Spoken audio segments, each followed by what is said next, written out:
We've done guitar players. And then I've got, here's the other thing really cool. Great drummers in their own right have sent me lists. You know, some of the people that are going to show up on a lot of people's lists are going to give us their lists, because I did reach out to a lot of friends, and I got a lot of friends that happen to be drummers. Like I said, many of which you're probably going to have on your list. And I got some feedback from them on their top 5, which is going to be a lot of fun. All right, let me get to my list right now. There were so many that I had to leave off that I wanted to include. Whether it be Peter Criss as a drummer and a singer, a tremendous voice. Eric Carr, who replaced him, who I love to death. Creatures of the Night, maybe my favorite air drum album ever. But I just had Peter and Eric cancel each other out. I didn't, because I just didn't have room. So was that the Appice brothers or the Appice brothers. I love them both tremendously. I couldn't do one without the other because I truly do love them both. Cancel each other out. I mean, it doesn't make any sense, but that's the only way you can do it. Taylor Hawkins. I love watching Taylor play with Foo Fighters. Nobody's ever worked a ride cymbal like that guy, man. I love watching him play. Couldn't find room. Ian Pace, super underrated. The only guy who's been in every version of Deep Purple. Couldn't get him in. Rick Allen, purely for the inspiration alone.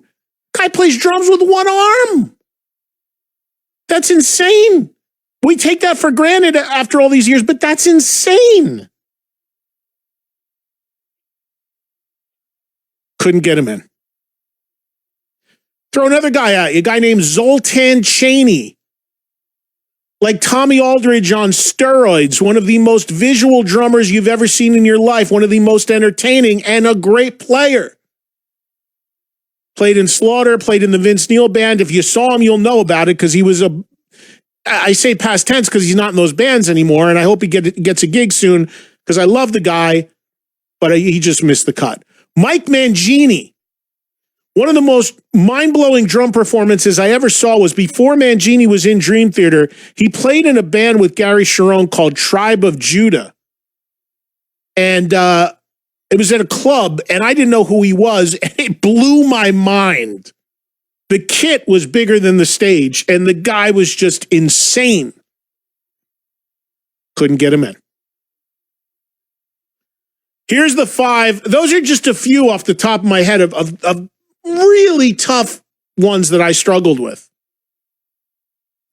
But I'm going to give you my 5 right now. And at number 5, of the big 4 of thrash, and I know this might be sacrilege to some because there have been great drummers in Megadeth. I truly love Lars Ulrich's playing. And needless to say, Dave Lombardo, just unbelievable in Slayer. But of that genre of playing, my favorite drummer, and I think a guy in a lot of ways who's criminally underrated, is Charlie Benante from Anthrax. And if you've been watching some of the online videos that Charlie has been doing, playing Rush and playing some other things, the guy's not lost a step. Look, if you want to look at the total package, he also writes most of the music in Anthrax.